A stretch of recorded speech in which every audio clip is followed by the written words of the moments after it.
하동주민신문 5하동 2024년 1월호 제30호 일면기사를 읽어드리겠습니다. 2024년 하동군 농업예산 약 992억원 편성, 전체 예산의 13.84%에 달한다. 새해가 시작되었습니다. 하동군은 2024년 예산 7,166억원을 편성하고 활력 넘치는 도시 별천지 하동을 만들겠다는 의지를 밝혔습니다. 하동군 예산 원안이 12월 14일 군의회에서 의결되었습니다. 12월 22일에는 정부의 예산도 국회에서 의결되었습니다. 하동군은 농민이 61%인 농업사회인 만큼 농업 예산이 국민의 살림살이에 큰 영향을 미칩니다.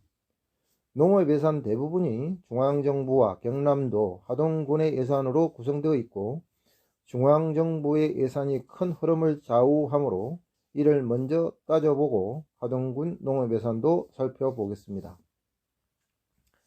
정부의 농업 예산인 농림축산식품부 예산은 18조 3,392억원입니다. 전년 대비 약 1조원 5.7%가 증가했습니다. 예산이 증가했음에도 농민과 국회의 바람을 모두 담지는 못했습니다. 정부가 처음 마련한 예산안은 생산비 지원과 농가 밀착형 지원 사업들을 대폭 삭감하거나 폐지하여 농민들의 비판과 국민들의 우려가 높았습니다.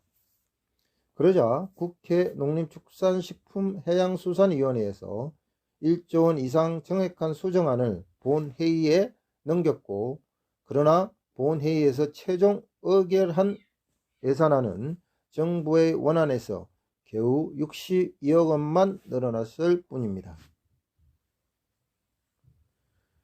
농사에 큰 영향을 미치는 생산비 지원 예산을 살펴보면 2023년 1,000억원이던 무기질 비료, 즉 화학비료의 지원액을 정부 예산안은 전액 삭감했고 국회에서는 1월 576억원 정액 요구했지만 최종 통과된 예산은 288억원에 그쳤습니다.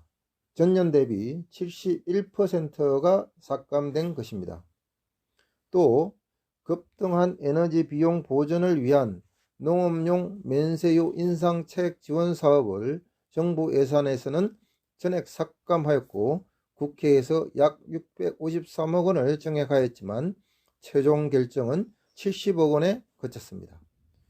농사용 전기요금 인상 차액 보전을 위해 국회에서 519억원을 정액했지만 받아들여지지 않았고, 축산농가의 사료구매 자금 2차 보전을 위해 국회에서 130억원을 정액했지만 최종안은 13억원만 정액됐을 뿐입니다. 그뿐만 아니라 농산물 유통 분야와 농민들의 건강, 연금보험료 지원 예산 및 FTA 피해 보전 직불금 등이 삭감되었습니다. 이로 인해 농민들은 비료, 기름값, 전기, 사료값 등 농자재비 인상을 크게 느낄 것입니다. 예를 들면 2023년 12월 말에 농협가격 기준 17,700원인 요소 비료를 12,000원에 사서 썼지만 2024년부터는 약 35%가 인상된 16,000원에 사서 쓸 것으로 보입니다. 농사 짓기가 더욱 힘들어질 것으로 보입니다. 정부의 농업 예산 중 신설과 정액은 농사 외적인 분야에 치중되어 있습니다. 농림식품부 예산 편성 관련 보도에 따르면 첫째, 농가소득 경영 안정화 확충을 위한 사업으로 직불금 관련 예산을 정액했다. 소농 직불금을 120만원에서 130만원으로 인상하였고 경간 보전 직불제를 확대하고 농지 이양 은퇴 직불제를 실시한다. 둘째, 쌀 수급 균형과 주요 곡물의 자급률 제고에 대한 지원을 확대한다. 공공비축미 매입량을 40만 톤에서 45만 톤으로 확대하고 농콩과 가루쌀 등 전략작물 직불금 단가를 인상하고 재배면적 확대를 지원한다. 셋째, 청년농업인 및 신산업 육성 사업을 시행하고, 넷째, 이상기상 등에 따른 농업재해 대응 역량을 강화하였다고 설명했습니다. 직불금 10만원 증가와 공공비축미 5만톤 매입 확대를 제외하면 개별 농가가 체험하는 효과는 크지 않을 것으로 보입니다. 하동군은 농업 예산을 전체의 13.84%인 992억 원을 편성하였습니다. 전년 대비 약 2.3%가 증가했습니다. 물가 상승률 수준의 증가이므로 예년과 비슷한 규모입니다. 농림해양수산 예산은 전체 예산의 21%입니다. 농업 예산 상당 부분은 중앙정부 농업 예산과 발맞춰 편성하였습니다. 정부의 예산 방향에 따라 직불금 예산이 175억 원, 하동군 전체 농업 예산의 17.7%에 해당하는 금액을 편성하였고, K농산물 전략품목 통합지원 예산을 증액하는 등 정부의 정책에 적극적으로 대응하였습니다. 중앙정부에서 폐지 삭감된 분야는 군 예산에서도 폐지 삭감되었습니다. 하동군의 예산 중 삭감 비중이 높은 것은 신품종 작곡 시범담지 조성, 드론교육 지원 등 사업이 전액 삭감되었습니다. 농촌 융복합 산업 육성이 88% 삭감되었고, 차량 부착용 리프트 지원 사업은 53%가 삭감되었습니다. 하동군의 예산 중 신설과 증액된 사업은 몇 가지 특징이 눈에 띕니다. 첫째, 농사와 직접 관련된 지원 사업들입니다. 농업인력 지원 육성 분야에 52억 8천만 원을 배정하였고, 소규모 농장업 편의장비 지원 사업을 신설하여 1억 5,400만 원을 편성하였습니다. 소규모 농산물 선별기 지원 사업을 250% 증액하여 농업인력난 해소에 힘을 주었습니다. 중소농가에게 필요한 사업을 우선 배치한 것으로 보입니다. 하동형 농번기 마을 식당 운영 지원으로 1억 5천만 원을 편성하여 가사노동을 줄이고 농번기 일손을 도우며 마을 공동체 활성화를 꾀하였습니다. 둘째, 유통 판매를 지원합니다. 농산물 포장재 4억 3천만 원을 지원하며 통합 마케팅 조직 육성 사업으로 1억 8천만 원을 배정하여 114%의 증액하였습니다. 생애 농업유산 관광자원화 확산을 위해 2억 7천만 원을 신설하였습니다. 셋째, 시설 원해 분야에 대한 지원입니다. 시설 원해 단지 영농 폐기물 처리 사업이 1억 5천만 원으로 신설되고, 딸기하우스 수정볼 지원 사업이 2억 8천만 원을 편성하여 60%가 증액되었습니다. 신소득 아열대 원예 생산시설 현대화 사업이 1억 2,750만 원으로 410%가 증액되었습니다. 시설하우스 연질 광합필름 지원 사업이 5,400만 원을 편성하였는데 이는 신설된 사업입니다. 시설하우스 농사가 농업소득이 높고 옥종면 등에서 대규모로 하기 때문에 이를 지원함으로써 농민소득을 꾀하고 있습니다. 넷째, 1읍면 1특산품 재배 및 상품화 지원 사업을 강화했습니다.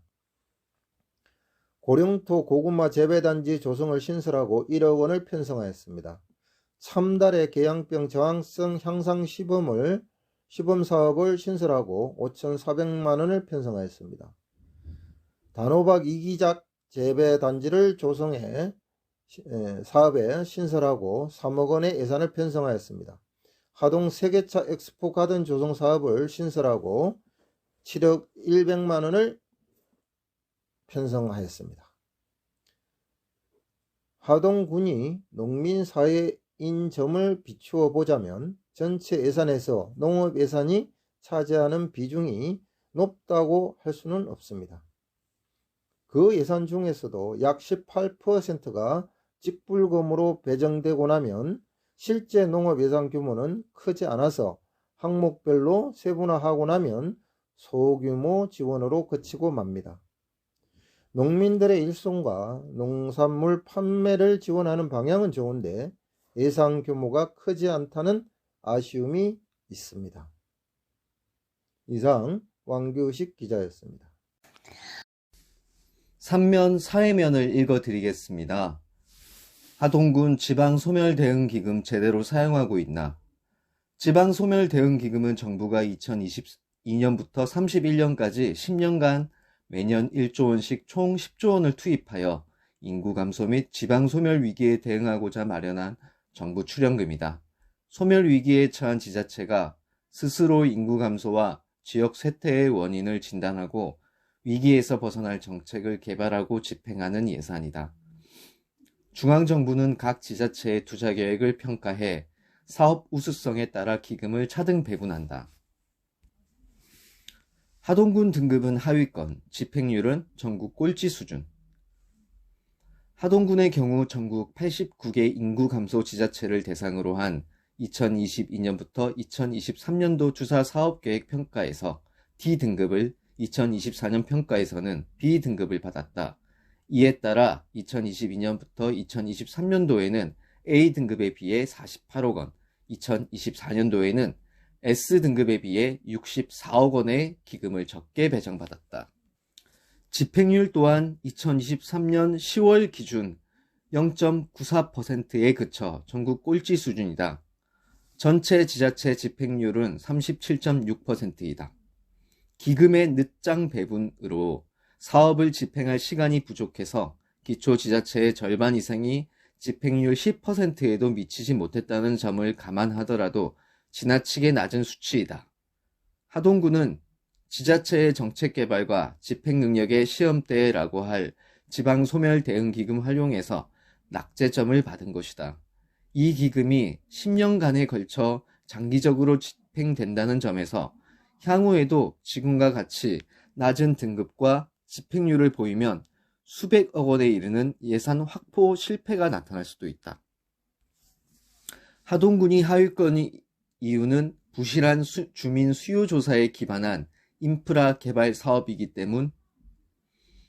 하동군이 지방소멸 대응 기금의 확보와 집행에서 낮은 성과를 보이는 이유는 우수한 평가를 받은 다른 지자체와의 비교를 통해 짐작할 수 있다.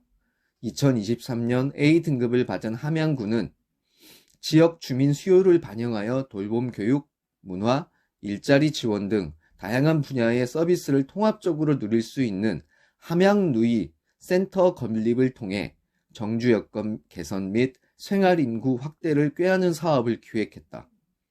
2024년 S등급을 받는 충남부여군은 스마트 농업 실습 농장과 기숙 교육센터를 결합한 스마트 농업 구조 고도화를 추진하고 빈집 활용 전통 고택 조성 사업을 통해 빈집 문제 해소와 지역 방문객 증가를 목표로 하는 사업을 기획했다.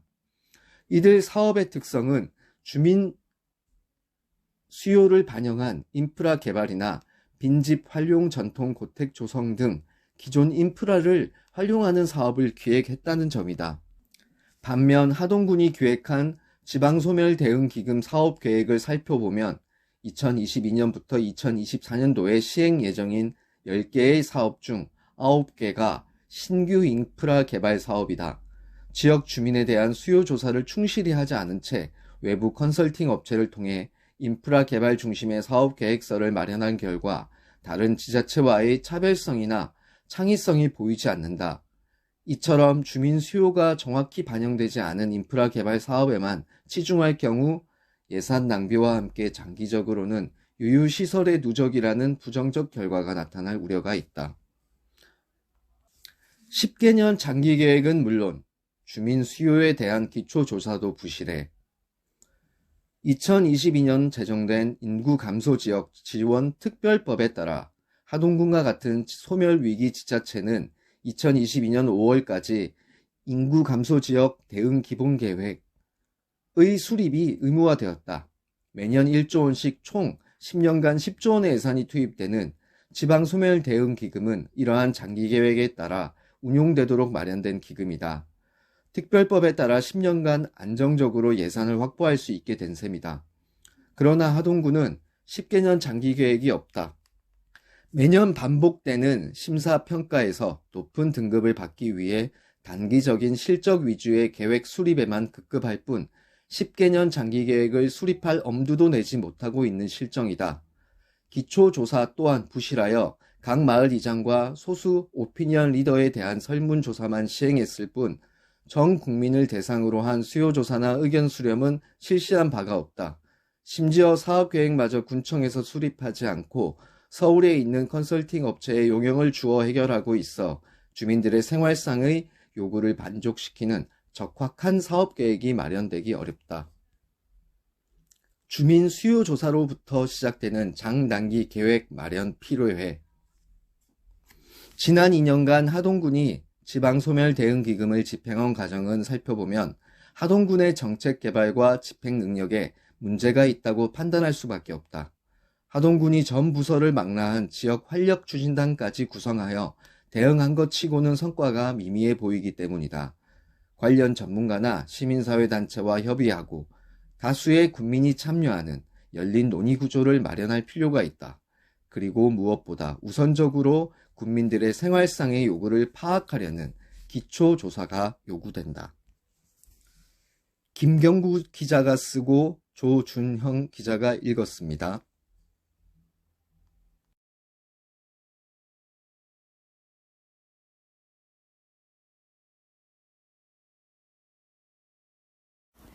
사명 공동체면을 읽어드리겠습니다. 2024년의 우리는요. 지리산학교. 지리산학교는 어제 배우고 익힌 사람들과 오늘 배우려는 사람들이 어우러져 서로의 성장과 발전을 추구하는 성인들의 놀이터입니다. 올 한해도 지리산학교와 함께 해주신 여러분들께 감사드리며 새해에도 더 많은 분과 함께 하기를 바랍니다. 모 하동팀과 하동군민 모두 수고하셨습니다. 새해 복 많이 받으세요.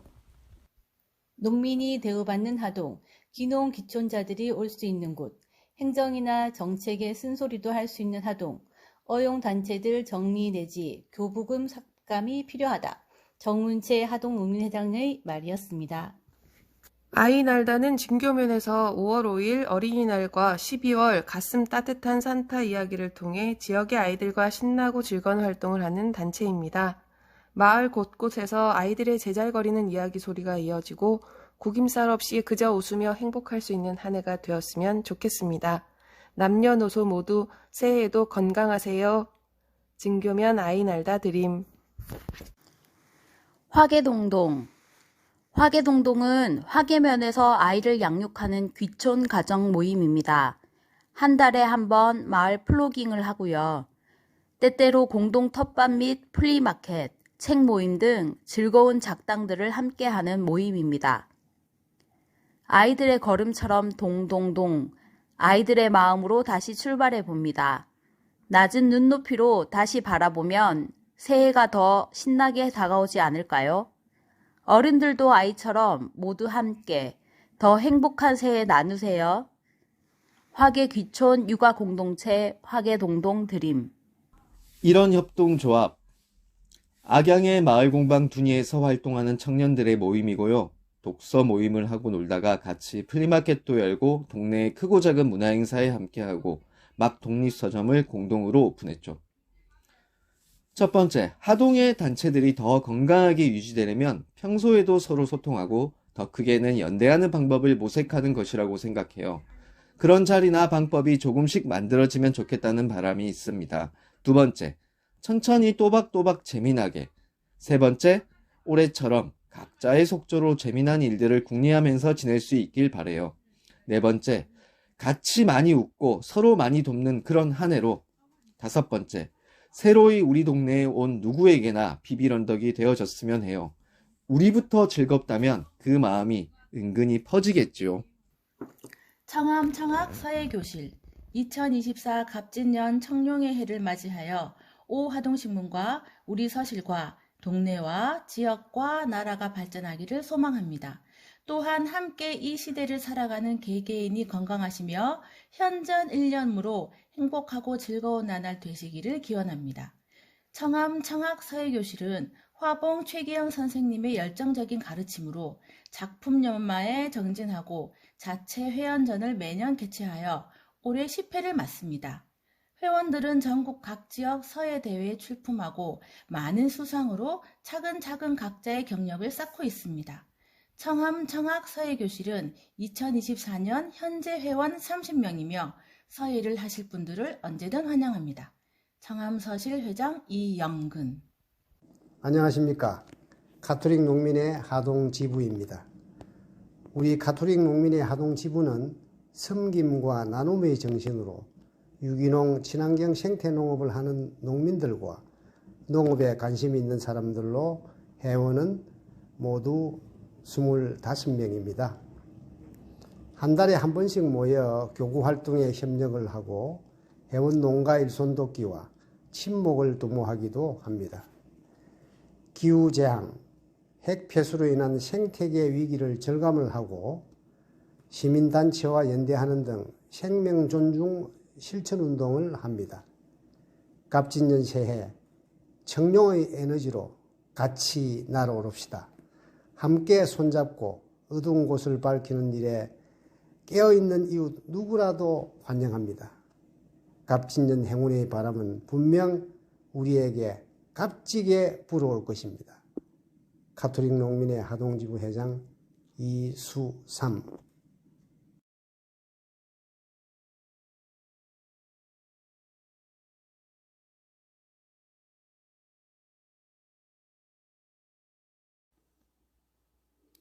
(2024년 1월) 오하동 주민신문 5면 우리마을 두루두루를 읽어드립니다. 제목 지리산 구제봉 배추로 직접 담그는 2023 별천지 하동 정량 김치축제. 날씨가 쌀쌀해지고 겨울이 피부로 느껴질 때면 한국 주부 누구나 머릿속에 공통으로 드는 생각이 있다. 바로 김장이다. 김장을 준비하는 방법은 각양각색이지만 준비하지 않는 집은 아마도 극소수일 것이다. 이 오래되고도 쉽지 않은 숙제를 해결해 주기 위해 요즘 여러 지자체에서는 김치축제를 열고 있다. 하동군에서도 정량면 주민들이 김장의 어려움을 즐거움으로 더 맛있고 손쉽게 하기 위해 지난 12월 9일 정량면 문화복지센터에서 김치축제를 개최했다.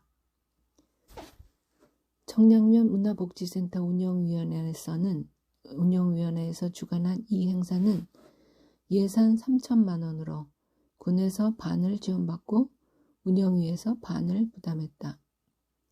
운영위 사무장 공영주 씨는 이익은 하나도 없습니다. 라고 말한다.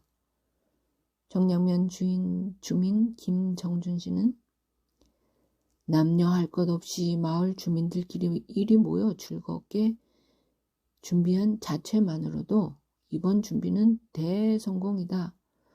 이렇게 생각합니다. 라고 주민들이 함께 일하는 즐거움이 이 축제의 가장 큰 수확이라고 자랑한다. 이 축제를 위해 약 20명으로 구성된 김치축제 추진단이 발족됐다. 단장 김도하 씨는 배추 3,000포기 정도 심어 약 2,700포기 절였고 고춧가루 600근을 준비했다. 다른 양념도 정량면에서 제외한 것을 농협을 통해 사들여 110kg 양념통 12개를 준비했다고 말한다. 대구에 있는 택시회사는 매년 배추 600포기와 양념을 사가서 직원들과 함께 담그기 때문에 올해도 보내준다고 한다. 체험 행사이기 때문에 완제품으로 팔지는 않는다고 한다. 김도하 씨는 지인과의 인연으로 먹거리가 풍성하고 공기도 좋고 조용한 정량에 10년 전에 귀촌해 사무실에서 김치축제를 할 때부터 함께 했다고 한다. 원래 김치 담그는 걸 좋아해 매년 200포기 혼자 담궜는데 여기저기 이웃에게 나눠주다 보면 막상 자기 집에는 김치가 별로 없었다고 미소 짓는다. 부산에서 왔다는 김장섭 씨는 다른 곳에서 하는 김치 축제에도 가봤는데 이곳 김치가 본인 입맛에도 맞고 애들이 이 김치를 좋아한다고 말한다. 역시 부산에서 시누이랑 같이 왔다는 김정숙 씨는 20kg 하고 있는데 요즘 모두 편한 걸 원하잖아요. 올해 먹어보고 내년에도 또 올까 해요. 라며 사서 하는 것에 비하면 편하고 싼 편이죠. 강력 추천이에요. 애가 김치를 좋아해서 20kg도 모자랄 겁니다. 라고 말한다. 엄마와 함께 온 하동읍에 사는 하동초등학교 4학년 심하람 어린이는 김치를 이리저리 주물럭거리며 작년에는 엄마만 오고 올해 처음 같이 왔는데 정말 재밌어요. 라고 말한다. 여기저기 여행을 다닌다는 한 부부는 인터넷을 보고 왔다고 한다. 역시 홍보의 제왕 인터넷의 위력이다. 대전에서 온 윤영모 씨는 김장한다고 놀러오라고 해서 정량에서는 친척집에 왔다며 쌓여있는 김치통을 만족스럽게 가리킨다. 바로 옆 두전마을에서 온 부녀회장 김종순 씨는 많이 담그는 사람 옆에서 김치를 같이 치대주며 3일째 와서 축제를 도와주고 있다고 한다. 하동읍에서 온 박 씨는 예전에는 김치통을 가져오면 5% 할인해주고 미리 예약하면 깎아줬는데 이제 그런 건 없어졌나 보네요. 처음엔 6,000원이더니 7,500원. 물가가 올랐으니까 뭐. 김치통 가져오게 좀 깎아주면 비닐봉투와 스티로폼 통도 절약되고 좋을 텐데 라고 아쉬움을 토로한다. 또 다른 사람은 배추가 자꾸 짜요 라고 불만스럽게 말하지만 그래도 편하니까 뭐 100이면 100사람 다른 입맛을 맞출 수는 없지요 라고 꼬리를 단다. 김치통을 들고 돌아가는 사람들의 얼굴엔 마치 냉장고에 김치만 있으면 이젠 밥 걱정 끝이라고 생각하는 듯 만족스러운 표정이다. 세계 5대 푸드로 꼽히는 김치는 국제적으로 그 인기가 지속적으로 올라가는 반면 국내에서는 오히려 소비가 줄고 있다고 하는데 그 이유 중 하나는 담그는 번잡함 때문이기도 하다. 이런 김치 축제가 자주 또 여러 곳에서 열린다면 생활의 질과 만족도도 높아질 것이다. 홍마리 기자가 읽어드렸습니다.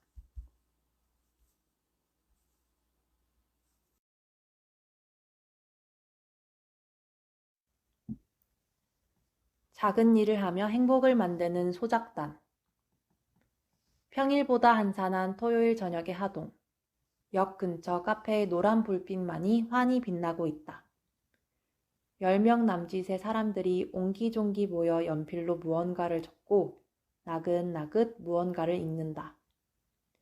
카페 문 앞에 붙여진 포스터를 자세히 들여다보니 소작단원 모집이라는 주홍색 제목 아래에 작은 일로 행복해지고 싶은 사람, 좋은 일을 알아가보고 싶은 사람, 좋아하는 일을 찾고 싶은 사람이면 찾아오라고 적혀 있다. 작년부터 하동에서 살기 시작한 나, 먼지와 이르, 두 사람이 꾸린 이 모임은 11월 25일 설명회를 가졌다. 작은 일을 하며 행복을 만드는 소작단. 그 시작을 이야기하려면 질문을 던질 수밖에 없겠다. 왜 사람들은 하루를 온전히 행복하게 살고 있지 않을까? 대부분 하루의 3분의 1은 일을 하는데 왜 그 시간을 괴롭게 내버려 두고 있는 걸까? 이르와 나는 오랫동안 이 질문에 대해 생각해왔다. 그리고 따로 또 같이 삶에서 답을 찾아왔다. 자립기술 배우기, 각종 아르바이트, 직장생활, 궁금한 사람 찾아가기, 철학 공부, 여행, 책 읽기, 대화와 토론, 일기 쓰기. 질문의 끈을 따라 여기저기 다니다 보니 행복하려면 돈이 있어야 한다 던가 회사에 들어가야 안정적인 삶을 살 수 있다 등가 하는 말들이 사회적 통념일 뿐 굳이 따르지 않아도 된다는 확신을 갖게 됐다. 오히려 사회적 통념을 깨고 살아가는 사람들이 자유롭고 창조적인 삶을 살아가는 것 같았다. 그리고 그런 삶은 그저 주어지는 것이 아니라 일이라는 수단을 통해 열심히 또 즐겁게 일구어내야 한다는 점도 배웠다. 그것이 세상과 조화롭게 연결되는 길이기도 했다. 자신을 믿고 이르와 나는 하동에 왔다. 아무 연고도 없는 하동에 온 것은 마냥 쉬고 싶어서가 아니었다. 좋아하는 일을 규모에 맞게 본격적으로 하고 싶었기 때문이다. 그래서 오자마자 공방을 꾸려 뚝딱뚝딱 작업을 하고 요가며 인문학이며 각종 수업을 열고 지리산 여기저기를 쏘다니며 일을 벌이는 우리를 주변에서는 신기한 눈초리로 바라봤다. 일을 하다 보니 친구들도 사귀게 됐다. 하동의 친구들은 고무적이었다. 도시에서 나고 자란 나로서는 사지선다형 답안지 중 하나로 어느 회사에 들어갈까를 고민해 왔다면 이곳 친구들은 자신만의 기술로 주관식 자반을 써내려 가고 있는 것 같았다. 디자인, 베이커리, 도예, 바리스타, 양봉. 되든 안 되든 자신만의 기술로 옹골차게 삶을 꾸려가고 있는 그들이 정말 멋있었다. 취직할 회사가 없다시피 하다는 점이 불안함으로 느껴질 수도 있겠지만 경쟁도 압박도 지출도 비교적 적은 환경이 희망이 될 수 있을 것 같았다. 자기 기술을 실험해보는 신나는 장이 될 수 있지 않은가. 그러나 그들에게도 고민은 있었다. 좋아하는 일을 해도 무언가 허전해 보였다. 친구들의 이야기를 가만히 듣고 곰곰이 생각해보니 공허함은 찾아올 수밖에 없는 것이었다. 인간은 좋아하는 것만으로는 살 수 없기 때문이다. 결국에는 확장이 필요했다. 그리고 그것이 규모의 확장이라기보다는 방향의 확장이어야 한다는 점을 알고 있었다. 방향의 확장이라 함은 좋아하는 것에서 좋은 것으로 넘어가야 한다는 의미이다. 좋아하는 것에는 나만 있지만 좋은 것에는 우리가 있다. 마음이 나에서 우리로 넓어진다면 더욱 풍요롭고 만족스러운 삶을 살아갈 것이 분명했다. 좋아하는 일로 좋은 일 만들기. 이르와 내가 즐겁고 자신 있게 해나가 보픈 일이었다. 그렇게 동료를 구하는 심정으로 소작단이라는 이름의 배를 띄웠다. 소작단 설명회 날, 하동에서뿐만 아니라 남원, 구례, 전주에서도 사람들이 찾아왔다. 어떻게 살아야 할지 중심을 잡고 싶어서 오셨다는 분, 작아서 좋은 일을 함께 할 수 있는 사람들을 찾아왔다는 분, 정신없이 붕 뜬 일상을 잘 정리하고 싶다는 분, 하동에서 만들어진 모임 자체가 흥미로웠다는 분도 계셨다. 설명회는 현재 하고 싶은 일은 하고 있는 일을 목록으로 적어보는 것으로 시작했다. 지금 하고 있는 일을 전부 적어보세요. 라고 하자 돈 버는 것만 적나요? 집안일은요? 어디까지 일이라고 해야 하나요? 라는 예상 질문이 바로 튀어나왔다. 사소해 보이지만 변화의 씨앗이 될 중요한 질문이다. 무턱대고 일을 하기보다는 자신에게 일은 어떤 의미인지부터 점검해 볼 필요가 있기 때문이다. 초반부터 평소에 하지 않던 고민을 하느라 시간이 오래 걸렸다. 그리고 다 함께 상상을 해봤다. 기본소득으로도 충분해서 돈 벌 걱정을 안 해도 되고 세상이 덜 흉흉해져서 애탈 일이 적어진다면 아침에 눈을 떠서 무엇을 하고 싶을까요? 사람들은 다시 당황스러운 기색으로 술렁였다. 어떤 분은 현재 하고 있는 일 중에 하나도 하고 싶은 것이 없다며 멋쩍어 하셨고 다른 분은 모든 일을 다 하고 싶다며 다른 의미로 어려워하셨다. 짧은 시간이지만 상상만으로도 가슴이 두근거리는 일을 발견하길 바랐다. 그것은 바깥이 아니라 자기 자신 안에 이미 있기 때문에 스스로에게 조금만 집중을 해보면 알 수 있다. 다음으로는 그 일들을 꿰는 공통점을 찾는 단계로 넘어갔다. 나눔, 재미, 경험, 성장, 자연, 아름다움, 예술, 배움, 도전, 만들기, 관계. 꽤 시간이 필요한 작업이었다. 그리고 써낸 단어로부터 자신이 정말 하고 싶은 일을 거꾸로 창조해 보도록 했다. 그 하나의 방법으로 30만 원 만들기를 제안했다. 30만 원 만들기는 비전화, 제작자 과정을 밟은 이르가 일본의 후지무라 야스유키 선생에게 배운 3만엔 비즈니스를 지역에 맞게 재창조한 경제 수익 모형이다. 이르는 3만엔 비즈니스의 8가지 약속을 중심으로 소개하고 그 모델을 실행하며 느낀 솔직한 소회를 나눴다. 이르는 경쟁을 부추기지 않고 두근대는 마음을 잃지 않게끔 하는 선에서 유연하게 약속을 지켜나가면 될 것 같다고 이야기했다. 예상보다 진지했고 예상만큼 따스했던 모임에 참여자분들은 한껏 상기되어 있었다. 그리고 모두 소작단의 행보를 궁금해하며 초롱초롱한 눈빛으로 쳐다봤다. 대답을 하려면 다시 첫 질문으로 돌아가야 했다. 무엇이 행복하고 자유로운 삶이며 그것을 어떻게 생생하게 살아낼 것인가? 라는 오랜 질문을 잃지 않는다면 소작단은 어떤 이름, 어떤 모습으로도 살아있지 않을까? 이미 배는 출항해 버렸으니 방향을 잃지 않고 나아가는 수밖에. 내가 건강해야 주변도 건강하게 해줄 수 있다는 말처럼 내 마음을 두근거리게 하는 일을 열심히 함으로써 주변까지 좋은 기운을 퍼뜨릴 수 있었으면 한다. 작고 좋은 일이 모두의 행복을 가져다 주기를. 2023년 1월 오하동 주민신문 7면 포토뉴스를 읽어드립니다. 제목 하동 중평마을 부녀회장 정성금 씨의 감칠맛 나는 떡국 올해도 계속. 새해가 되면 중평마을 앞 방파제에는 일주를 보기 위해 200 내지 300명 정도 사람이 몰려온다. 중평마을 부녀회장 정성금 씨는 새 집을 지어 옮긴 후 새해 아침이면 바로 집 앞 방파제에 사람들이 몰려와 아침잠을 깨우는 신기한 경험을 하게 됐다. 처음엔 우리 집 앞에 온 사람들에게 커피라도? 생각만 하다 5년 전부터 이들에게 떡국을 대접하기 시작했다. 처음엔 혼자 하다 주위 친구들 7, 8명 정도가 일손을 보태고 농사 짓는 친구가 쌀도 좀 보내지만 대부분 비용은 그녀 혼자 감당한다.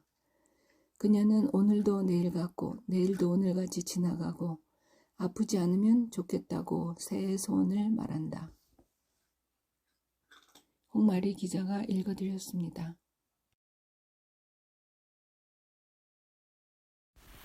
칠면 칼럼을 읽어드리겠습니다. 제목 하동태안강 이격거리와나 토론과 결과. 글쓴이 강수돌. 고려대 명예교수 금남면 주민.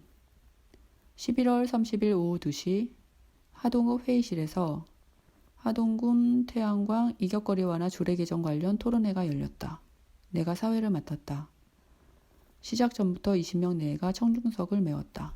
나중엔 약 50명 모였다. 열기가 높았다. 하동 녹색당 이창일 대표가 발표하고 악양주민 왕규식, 군청 공무원 이영민, 참여연대 최지한 등이 지정 토론을 했다. 당초 참여키로 했던 조례 발의자 신재범 의원은 자료만 냈고 김민현 의원은 사정상 불참했다. 대표 발제의 핵심은 태양광 등 신재생 에너지가 화석 에너지에 대한임은 분명하나 그 추진 과정에서 구성원의 공론화와 합의, 주민 주도성과 공동체 이익, 생태계 조화 등 문제를 잘 해결해야 한다는 것. 특히 마을 햇빛 발전소 모델을 통해 소규모, 자율성, 공동체, 친환경 등의 가치를 살리자고 제안했다. 이 맥락에서 이격거리 문제도 적정 합의점을 찾아야 한다고 봤다. 계류 중인 개정안의 문제점을 간접 비판한 셈.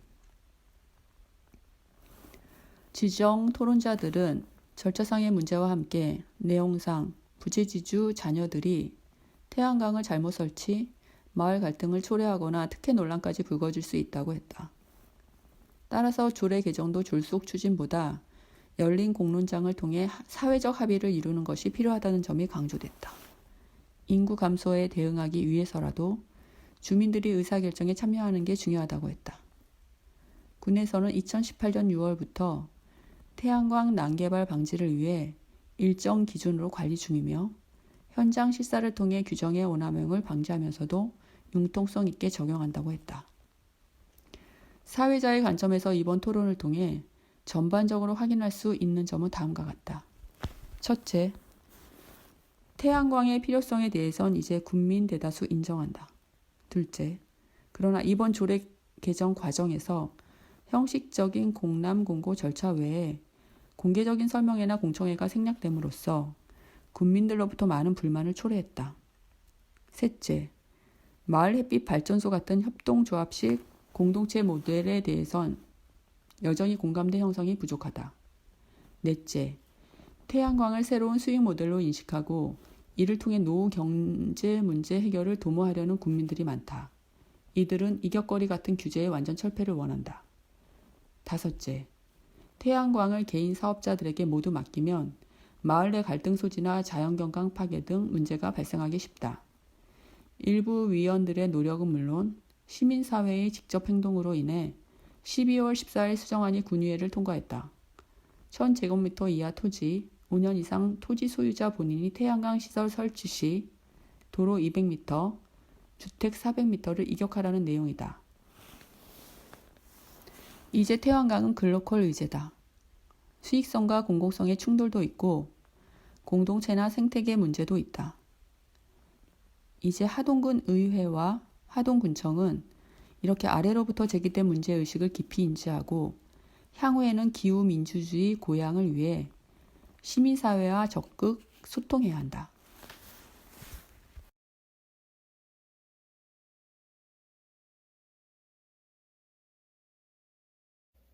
팔면 이슈를 읽어드리겠습니다. 하동군 의회 태양광 설치 관련 조례 개정, 진통 속에서도 강행. 소득 창출을 목적으로 1000제곱미터 이하의 농지에 태양광 발전시설을 설치할 수 있게 하는 조례 개정안이 12월 14일 의회 본회의에서 통과되었습니다. 당초의 개정안은 신재범 의원이 대표 발의하였으며 김혜수 의원을 제외한 나머지 의원들이 모두 동의 서명을 하여 공동 발의되었습니다. 14일 통과된 수정안은 신재범 의원이 내어놓은 안에서 부분적으로 수정되었습니다. 논란의 여지가 많았던 탓입니다. 하동군 계획 조례 중 태양광 발전시설 개발 행위 허가 기준에 대한 조례에 따르면 건축물 옥상과 지붕에 태양광 시설을 설치하려면 모든 건축물에 대해 사용 승인일로부터 3년 경과되어야 허가가 가능하다는 부분이 있습니다. 신재범 의원은 이것을 모든 건축물이 아닌 농지 이용시설에만 적용하도록 개정안을 내어놓았습니다. 또한 신재범 의원은 이번에 신설안을 내어놓았는데요. 하동에 20년 이상 주소를 두고 10년 이상 토지를 소유한 본인과 직계 비속이 소득 창출을 목적으로 농지에 태양광 시설을 설치하고자 한다면 면적은 5000제곱미터 이하, 그리고 도로로부터 200m, 마을로부터 200m 떨어진 곳이라면 가능하다라는 안을 내어놓았습니다. 신재범 의원은 고령화가 되니 농사를 짓지 못해 휴경지가 많아지는 상황도 있고 그것을 상속받은 자식들에게도 도움이 되는 방안을 고민했다. 이웃에 피해를 안 주는 건데 축사보다는 낫지 않나며 개정 취지를 밝혔습니다.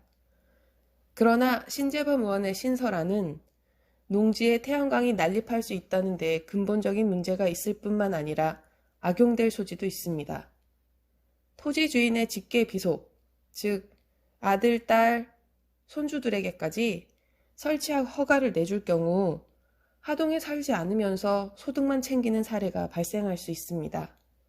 설치 후 업자에게 매매 양도하는 경우도 생길 수 있고요.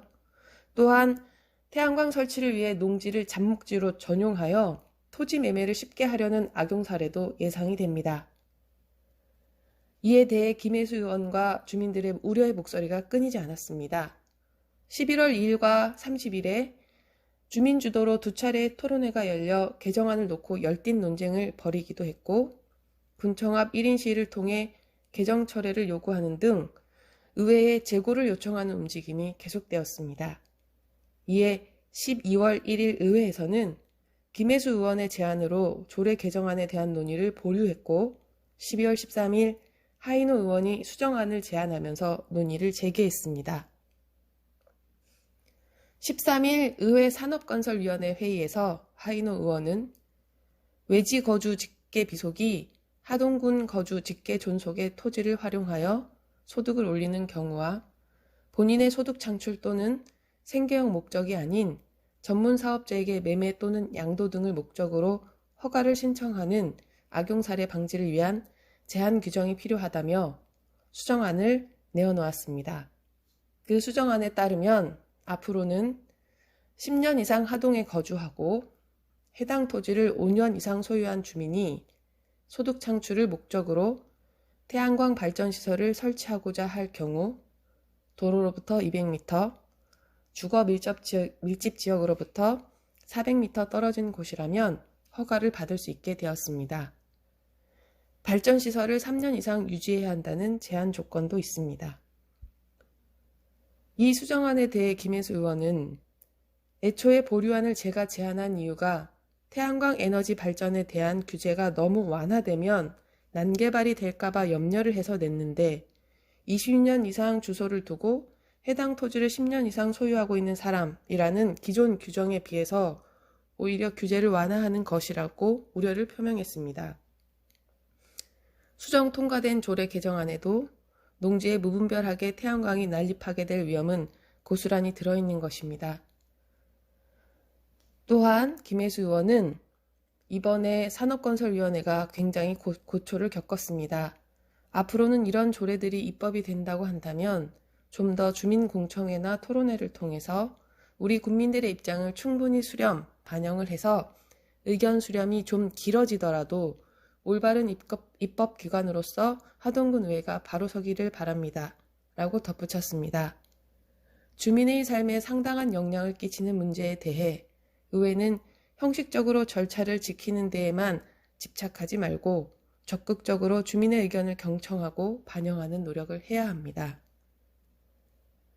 기존에는 사업자 중심으로 태양광 설치가 진행되었다면 이제 농지를 소유한 주민들이 허가 신청을 하는 경우가 빈번할 것입니다. 이격거리를 둘러싼 주민 간의 갈등은 불보듯 뻔히 예상됩니다. 사유재산권과 주거 환경권은 어느 한쪽을 편들기 어려운 문제입니다. 태양광 농사로 농사의 판도가 바뀌게 될 상황도 생각해 보지 않으면 안 됩니다. 신중히 접근하고 오랜 시간 고민해야 합니다. 14일 본회의에서 통과되었다고 개정 조례안이 바로 효력을 갖는 것은 아닙니다. 행정에서 의회의 재심을 요구할 수 있고 그렇게 되면 의회는 다시 한번 논의의 시간을 가져야 하기 때문입니다. 이순경 기자였습니다.